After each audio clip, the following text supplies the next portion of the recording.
For me, a great British castle is a fortress, a palace, a home, and a symbol of power, majesty, and fear. For nearly 1,000 years, castles have shaped Britain's famous landscape. These magnificent buildings have been home to some of the greatest heroes and villains in our national history, and many of them still stand proudly today, bursting with incredible stories of warfare, treachery, intrigue, passion, and murder. Join me, Dan Jones, as I uncover the secrets behind 6 great British castles. This time, I'm in Leeds Castle. Not the Leeds in Yorkshire, this one's in Kent. It's been called the loveliest castle in England, but scratch that perfect surface and you'll discover its darker side. Leeds Castle might look pretty and genteel, but its history certainly isn't for the faint-hearted.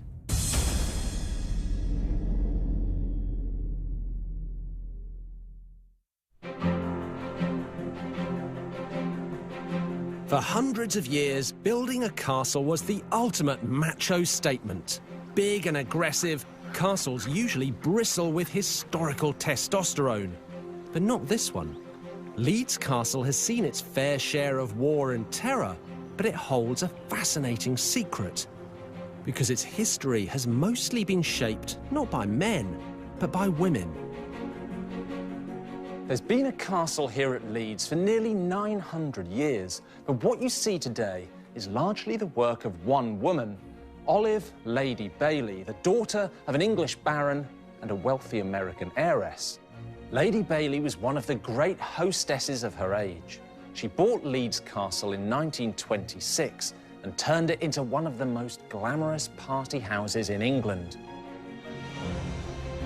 Her guests included the controversial heir to the British throne, Edward, Duke of Windsor, and his wife, Wallis Simpson. Movie stars like Charlie Chaplin and Jimmy Stewart. The great Winston Churchill and even James Bond creator Ian Fleming. During the 1930s, they enjoyed lavish dinners and parties, played tennis and croquet, and even swam in a pool with its own wave machine. But there was far more to Leeds than banquets and blowouts. And the castle's charmed life was about to change dramatically.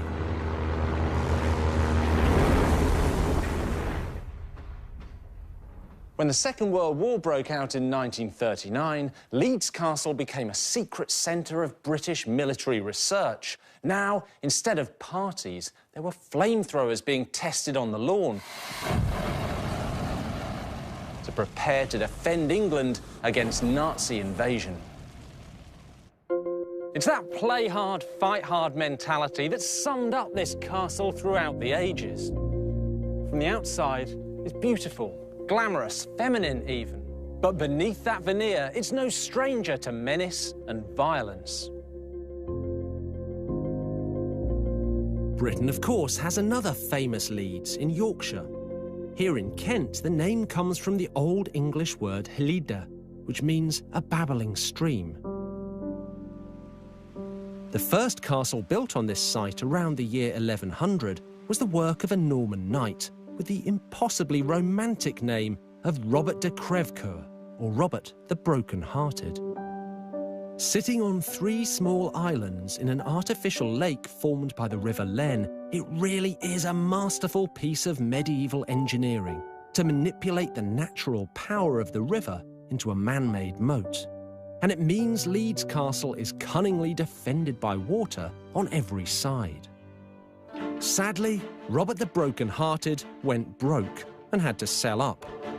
Much later, in 1278, the castle was purchased by the Queen of England, Edward I's Spanish wife, Eleanor. It was the start of a long royal association.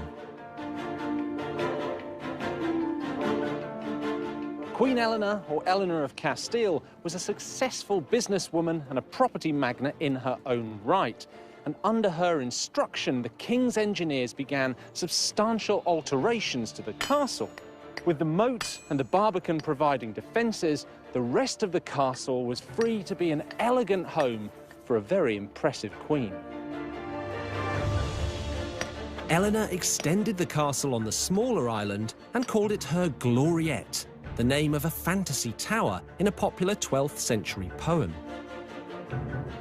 In Eleanor's time, it would have been a single-storied structure around a courtyard with timber walls and a leaded roof, a main hall, a banqueting hall, and apartments.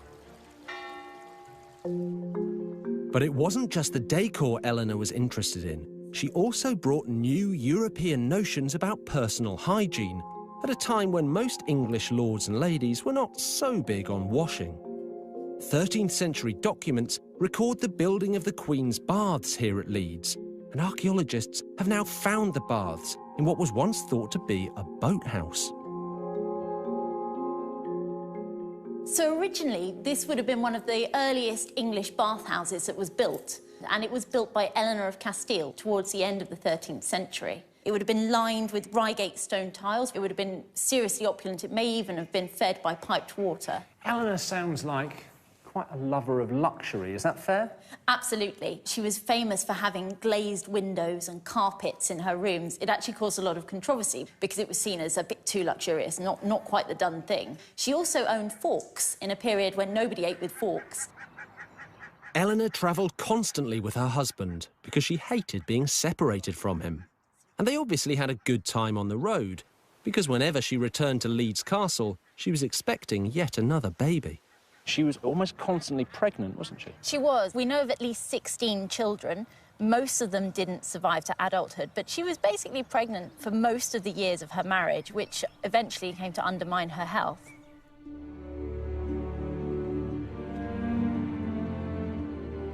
Eleanor died at the age of 49 after 36 years of marriage. Leeds Castle passed back into the hands of her husband, King Edward I, but not for long. After mourning Eleanor for several years, the 60-year-old king married again. His new wife was the King of France's sister, Princess Margaret.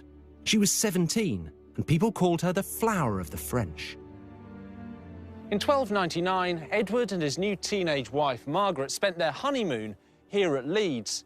And just a few weeks later, the king gave Margaret a very special gift, the castle itself. She was getting one of the finest royal residences in England. Leeds Castle's association with England's queens gave it a reputation as an idyllic pleasure palace. But that was all about to change, as the castle was thrust into one of the bloodiest rebellions of the Middle Ages. At the heart of it all was one of the most unpopular and spiteful kings in British history. During the 13th century, Leeds Castle had been run as a palace by two wives of Edward I. But when Edward's son, Edward II, came to the throne, he proved to be a big letdown. Thanks to him, Leeds would become embroiled in one of the bloodiest rebellions of the entire Middle Ages. Edward II was one of the most useless and unpopular kings of the Middle Ages. He was thrashed in battle by the Scots, and he infuriated the English barons with his outrageous favouritism towards a handful of intimate friends. But he was still the king, and if you crossed him, things turned very nasty very quickly. One of Edward's most trusted favourites was a talented knight and politician called Bartholomew Badlesmere. He came from the village of Badlesmere, just a few miles away from Leeds Castle, and he made a stellar career for himself in royal service. He fought in foreign wars, he put down Welsh rebellions, he even went to Rome to talk to the Pope on behalf of the king. In return for all that loyal service, Edward made Badlesmere rich, and one of the prizes he rewarded him with was Leeds Castle, which Badlesmere received in 1318. But that was where all his problems began. In 1321, just 3 years after Badlesmere was given Leeds Castle, a rebellion broke out against the king. Many of his barons protested against the growing influence of one of the king's favourites, the ruthless Hugh Despencer. Despencer was a major rival to Badlesmere at court. After much agonising, Badlesmere decided to join the rebellion against the king. It was the wrong choice. Edward II was enraged at Badlesmere's disloyalty. He ordered him to hand Leeds Castle back to the crown. Badlesmere refused. Instead, he fled to join up with other rebels in Oxford. He left Leeds Castle under the command of his wife, Margaret. Once again, a woman was in control. The king responded immediately, but curiously, instead of handling the matter himself, he sent his wife, Queen Isabella, to do his dirty work. A devious plan was underway. In early October 1321, Queen Isabella rode up to the gates of Leeds Castle and asked Margaret Badlesmere to let her in.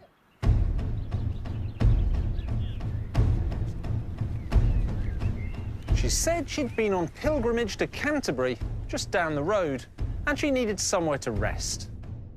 But Margaret only had to take one look to see that that wasn't true. For a start, Isabella was backed up by a posse of heavily armed royal soldiers. She hadn't exactly popped round for tea and biscuits. Hey. Since Margaret's husband was in rebellion against the king, and he'd told her to keep the castle safe, she refused to let the Queen in. It must have been a very tense standoff. Then, in the heat of the moment, the soldiers within the castle started shooting a volley of arrows. In the skirmish that followed, several of the Queen's men were killed. Now, this looked very bad, but actually, it's what Edward II had wanted all along. Shooting arrows at my wife. Now he had the perfect excuse to humiliate Badlesmere for abandoning him. On the 23rd of October 1321, Edward sent an army to besiege Leeds Castle, and this time the king led the siege himself.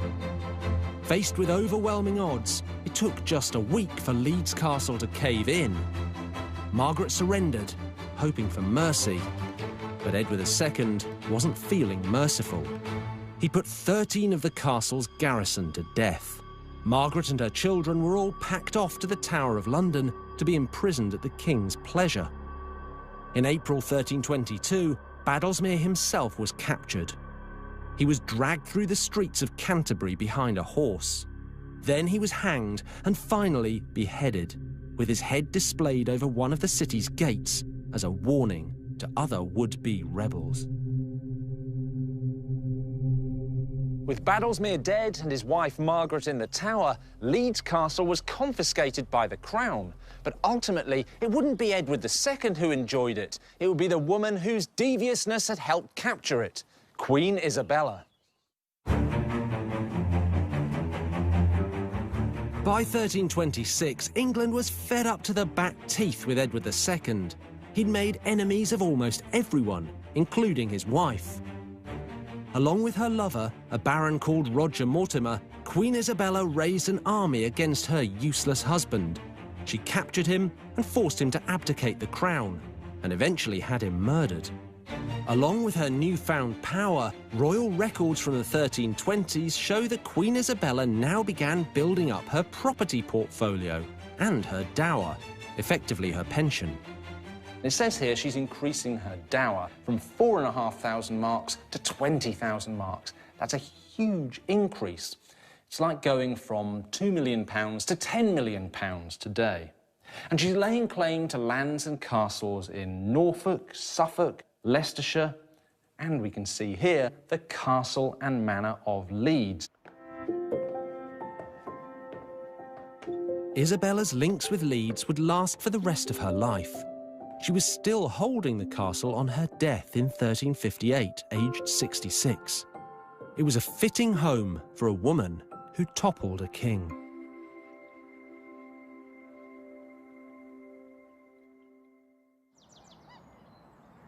In all, some 6 queens of England have claimed or been gifted Leeds Castle.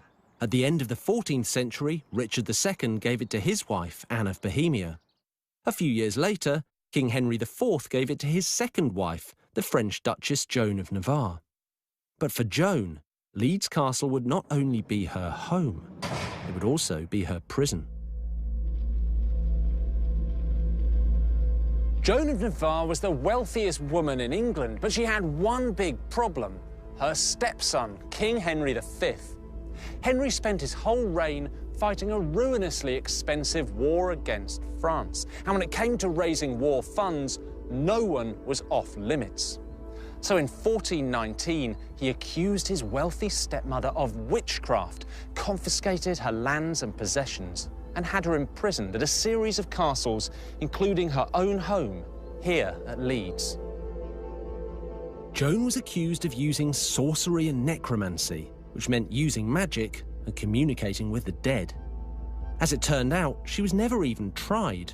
It would have been a royal scandal if she were found guilty, and acquittal would have forced Henry to return her money. So he just kept her locked up. For 4 years, Joan was kept here as the royal witch. If you want some kind of proof that all of this was basically a sham to help pay for the king's wars in France, you just have to look at the accounts for Joan's imprisonment. She had a stable, horses, 19 grooms. She had a constant stream of guests. One of them even stayed for 9 months, and there were bills for a bird cage and the repair of a harp. It wasn't easy being a witch. Eventually, Henry had his stepmother released, quietly, as if the entire episode had never happened. But Joan wasn't the only witch to be imprisoned in Leeds Castle. Within 20 years, this place would be a prison for a much more devious and cunning woman who was married to an eminent duke. Her name was Eleanor Cobham. For me, Eleanor Cobham is one of the most intriguing women in British history. Her husband was Humphrey, Duke of Gloucester, uncle to the useless and idiotic King Henry VI. Humphrey was the power behind the throne, but more importantly, while Henry was childless, Humphrey was also his heir. If anything should happen to Henry, Humphrey would become king and Eleanor would become queen. And it's that fact that got Eleanor into so much trouble. In the summer of 1440, Eleanor decided to have her fortune told. She went to the best astrologers of the day, her personal physician, Thomas Southwell, and a brilliant Oxford scholar called Roger Bolingbroke. The reading they gave her was explosive. According to the horoscope, the king was due to fall ill and die in July or August of the next year. Eleanor's husband would inherit the throne, and she would be queen. It was such a breathtaking prediction that news of it began to spread around the country. When news of Eleanor's fortune-telling reached the king, he was deeply troubled. This fatal illness was due to strike within months. The king's advisors then commissioned a second horoscope that conveniently rubbished Eleanor's claims. Then they had her and her astrologers arrested, locked up in Leeds Castle, and questioned. She'd messed with the most important man in the land, the king himself. And while she was here, the charges kept on mounting up. She was accused of having consulted a witch called Marjorie Jordmain, who'd given her a potion to help her conceive a child. Things weren't looking good for Eleanor Cobham. Ronald Hutton is one of Britain's leading experts in witchcraft and folklore. Ronald, today we think about horoscopes as mumbo-jumbo. It's at best a bit of fun. Was it like that in the 15th century? In the 15th century, horoscopes looked like the science of the future, so top astrologers were rather like nuclear physicists in the 1930s. They could really have been onto something. Eleanor was supposed to have been involved in, on the one hand, astrology, divining the future, but on the other hand, she was accused of trying to procure love potions. Can you give me an example of a spell or an incantation from the time? This is a spell to Venus. That's why it's an effigy in green wax. It's actually you because it's got your hair in it. It's to enable you to be even more attractive to audiences, which I think most presenters would wish. Venus, known as the lady, nourishing one, gorgeous one, queen of beauty, giver of sweet madness, treasure made flesh. Bless this man, hear him, heal him, hold him. I feel better already. You look it. Thank you. Do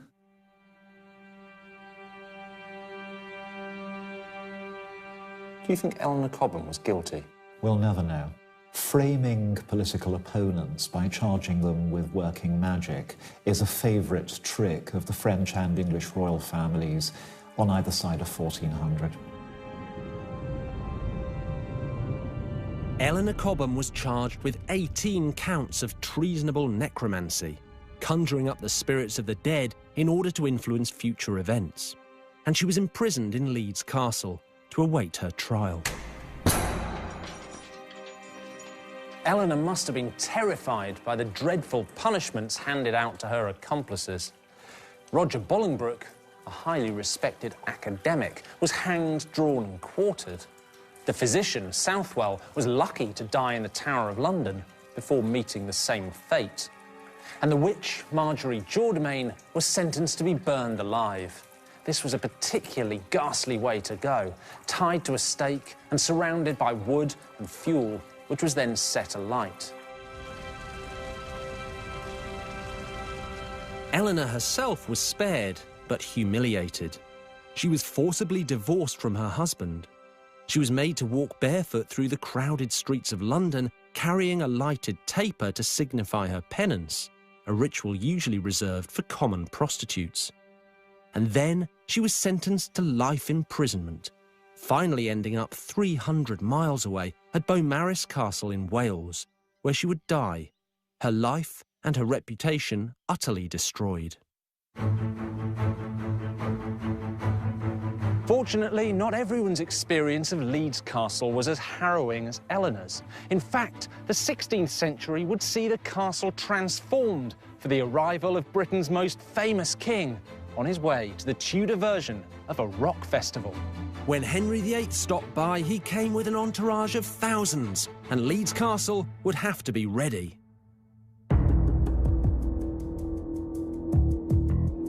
During the Middle Ages, a succession of English queens had turned Leeds Castle in Kent into an impressive and well-maintained royal residence and an occasional prison. But by the 16th century, the castle had been ignored by the crown for decades and had fallen into disrepair. The arrival of the Tudor dynasty signalled a revival in the fortunes of Leeds Castle, which is apt, because the Tudor royal line may literally have been conceived here. The Tudors are the most famous and notorious dynasty in British royal history, including big names like Henry VIII and Elizabeth I.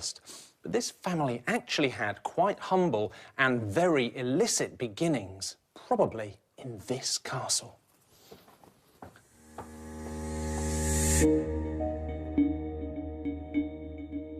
Those beginnings go back to one of the many queens to occupy Leeds Castle, Catherine de Valois, the wife of King Henry V. When Henry V died of dysentery in 1422, he left Catherine a widow at the age of 20. Their only child, the son and heir to the throne, was just 9 months old. Catherine's main responsibility was to raise the infant king, but that didn't take up all her time. One member of the Queen's household particularly caught her eye. He was a dashing Welsh squire by the name of Owen ap Meredith ap Tudor, or Owen Tudor. Catherine and Owen began an affair which produced at least 3 sons. To prevent this scandal from becoming public knowledge, they spent their time away from the court at London at more discreet castles, like this one in Leeds. After all, where better than an island fortress in the Kent countryside to keep a scandalous liaison from public gaze? Owen and Catherine's marriage might have been a guilty secret at the time, but it would go on to shape British history, because their eldest son was the father of Henry VII, the first Tudor king and the man who established the Tudor royal dynasty.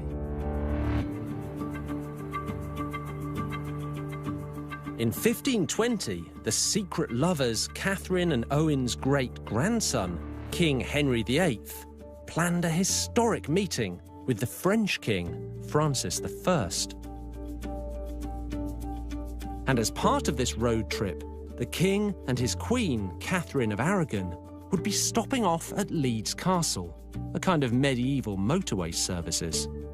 But it would be no ordinary stay. Henry's ultimate destination was France, for an event that would be a bit like the Olympics crossed with a G20 summit crossed with Glastonbury. The idea was that Henry and the French king, Francis I, would gather together their diplomatic corps and their whole courts and have a party featuring pageantry, music and sport. Most famously, Henry and Francis had a personal wrestling match, which Francis actually won. These were two of the greatest kings in Europe trying to outdo each other, and all camping under tents made of gold cloth. Hence the name given to this gathering, the Field of the Cloth of Gold. Now, obviously, Henry and his court needed to get there, and this painting on display at the banqueting hall in Leeds Castle gives you a sense of the scale of the travelling circus. It's showing Henry's ships leaving Dover. I think there are about 27 of them.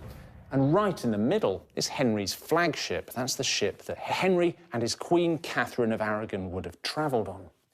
But more than that, you get a sense of the sheer numbers of people bustling around. Most of those people would have stayed right here at Leeds Castle. More than 5,000 of them.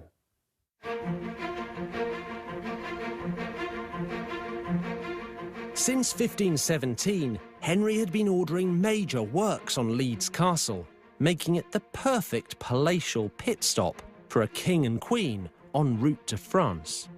An upper story was added to the small gloriette, with new apartments including a bedchamber and a bathroom. This new floor was exclusively reserved for the Queen and her closest household staff. The Maiden's Tower was built especially to accommodate the Queen's ladies-in-waiting. Catherine's total entourage added up to 1,200 staff and 800 horses.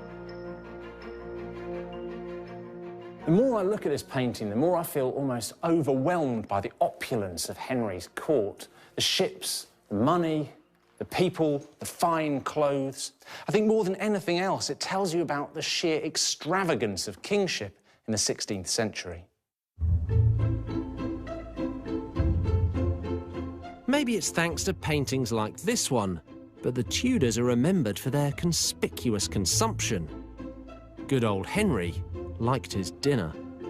A feast fit for this king included soup, herring, cod, pike, salmon, haddock, porpoise, seal, lobsters, custard tart, fritters and fruit. And that was just the first course.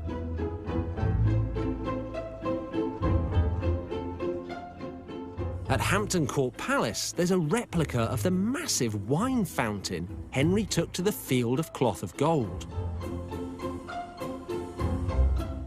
They also have a working Tudor kitchen.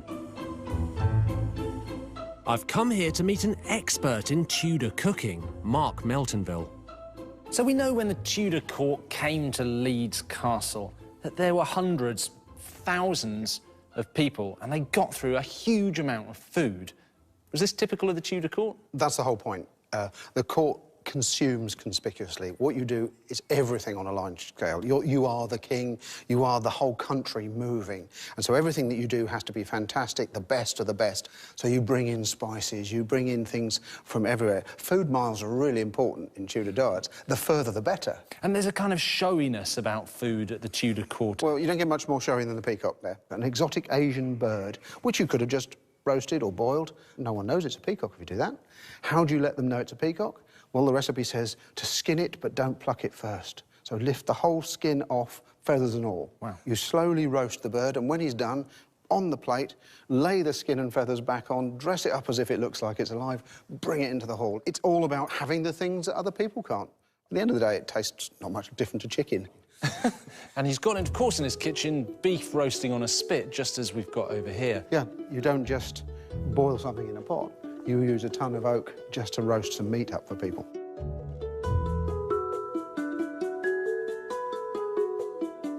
This fireplace, one of Henry's original ones, just like the one you see in the tents in the Field of Cloth of Gold. Huge spits covered in meat. This is the best way of treating fresh meat. A good spit turner will turn at the right speed to keep all the juices in the meat, to make it tender and juicy. OK, juice into the meat. I think we should stop talking and try some of this.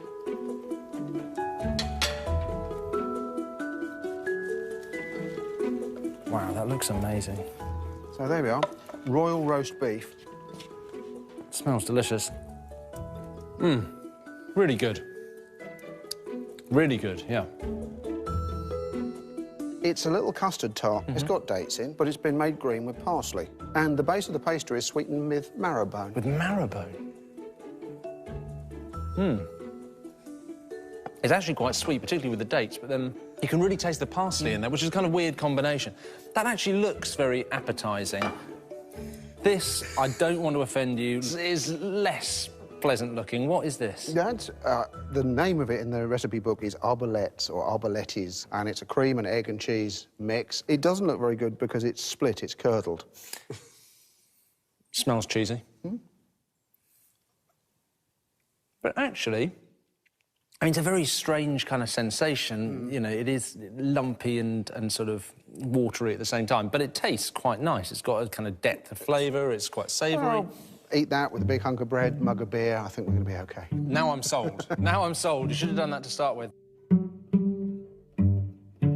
So really, all of this isn't just about eating well, having delicious food. It's about status. It's about sending a message that I am the king and this is my world. It's more than just the king. It's the message about your country. It's I am England.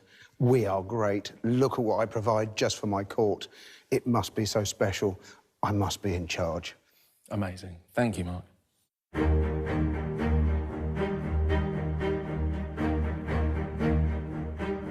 As Henry VIII's love life became increasingly complicated, the tradition of Leeds Castle being given to a queen ended. In 1552, after 300 years of royal ownership, the castle was granted to a trusted knight, Sir Anthony St Ledger, for helping to quell an uprising in Ireland.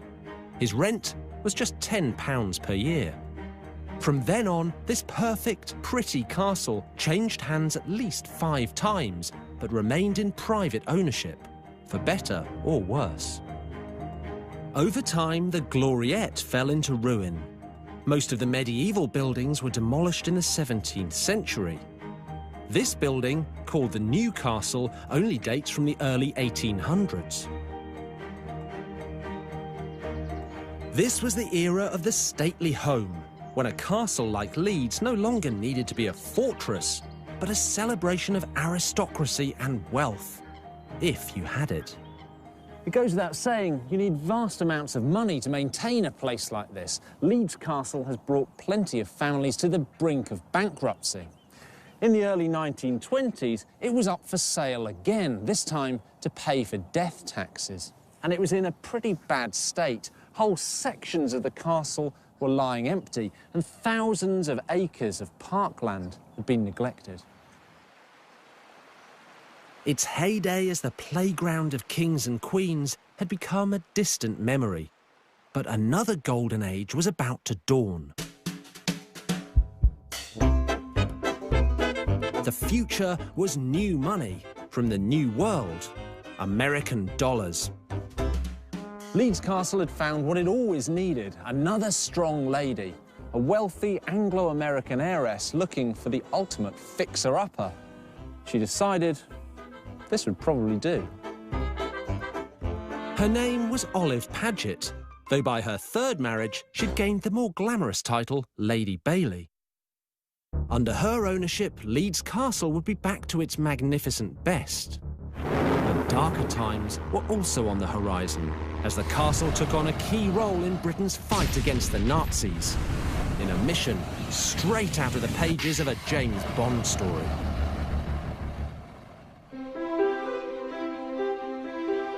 Leeds Castle had been a playground for medieval queens, an occasional prison, and a pleasure palace for the great Tudor monarch Henry VIII.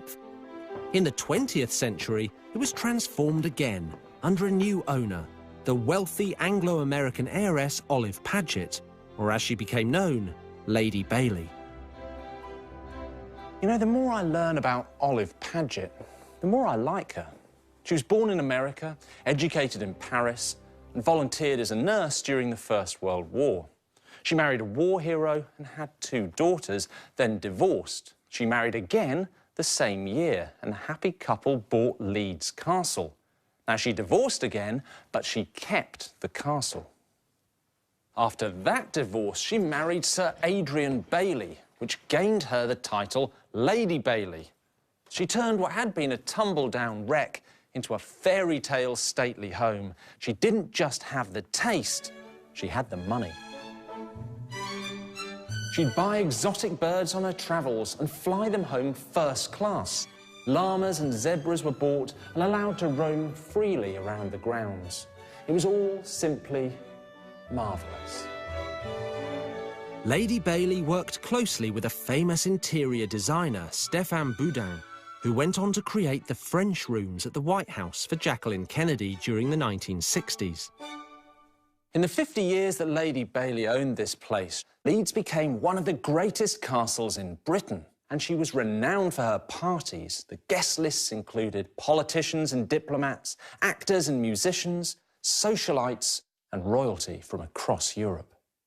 Lady Bailey employed a permanent staff of 40 to maintain the daily life of her castle. Not as many as the 5,000 that followed Henry VIII and Catherine of Aragon, but still pretty impressive.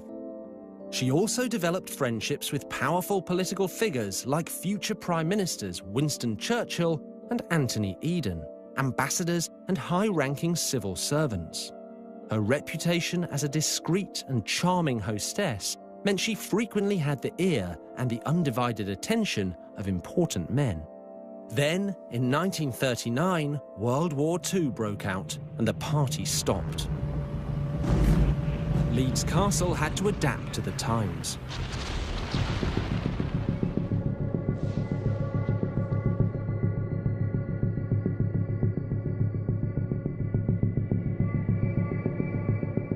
Lady Bailey moved her whole family and her household here into the Gloriette. Outside, the moat was drained to prevent reflection on the water from attracting the Luftwaffe's bombs. Then Lady Bailey did something unexpected and incredibly patriotic. She gave over Leeds to the war effort. The new castle, her own home, became an emergency hospital. The Battle of Britain began in the summer of 1940, and much of the fighting took place in these skies above Kent. And here's a quote from Pauline, one of Lady Bailey's daughters. She said, "We could watch dogfights in the air, and sometimes we'd search for Nazi pilots who'd been shot down. I remember I'd take a pitchfork and wondered what in the world I'd do if I ever found one."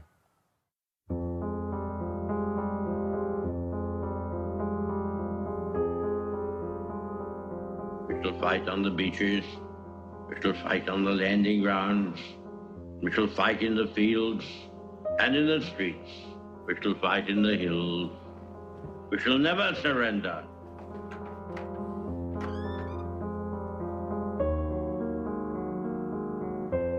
To help deal with casualties, the castle was taken over by the Army Medical Corps, who used this room as an operating theatre for the wounded. The castle was also used for the rehabilitation of badly burned airmen who were treated by the pioneering plastic surgeon Archie Mackindo. He saved the lives of countless pilots, and those who benefited from his skills and his treatments were known as the Guinea Pig Club. By the end of the war, there were 649 members.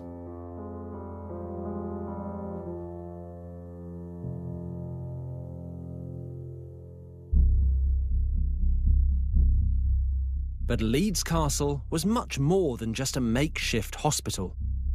Among Lady Bailey's collection of famous and powerful friends were David Margeson, the Secretary of State for War, and Geoffrey Lloyd, the head of the Petroleum Warfare Department, a secret government agency set up to develop deadly new weapons to defend Britain from Nazi invasion.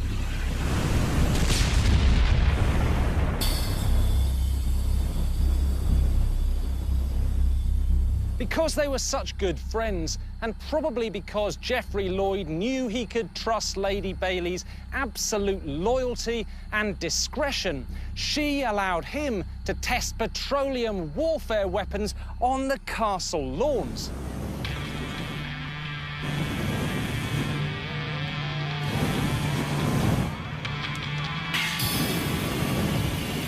Petroleum warfare was very new and very deadly. Weapons range from burning roadblocks to raging seas full of burning oil to simply handheld flamethrowers that could be fired down foxholes, into trenches or directly at troops. When these were demonstrated to admirals and generals, they were usually as appalled as they were amazed. But Churchill was impressed, and he wrote as much in a letter to the team at Leeds. There must be no faltering in the drive to nurture in the British people, by all possible means, the virtues of skills and inventiveness. These are the true characteristics of a virile nation in a technological age.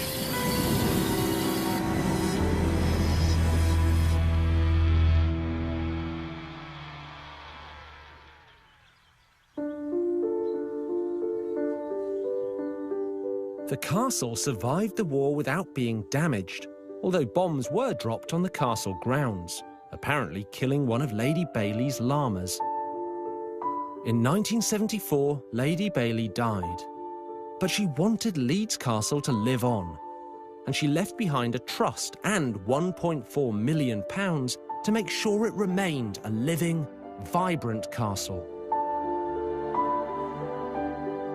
Calling Leeds Castle the loveliest castle in England actually does it a major disservice, because beneath that undoubted beauty, there's a core as hard as those stone walls. This is a castle that's been shaped by strong women, and it's played a full and fearsome role in the political and military history of our nation.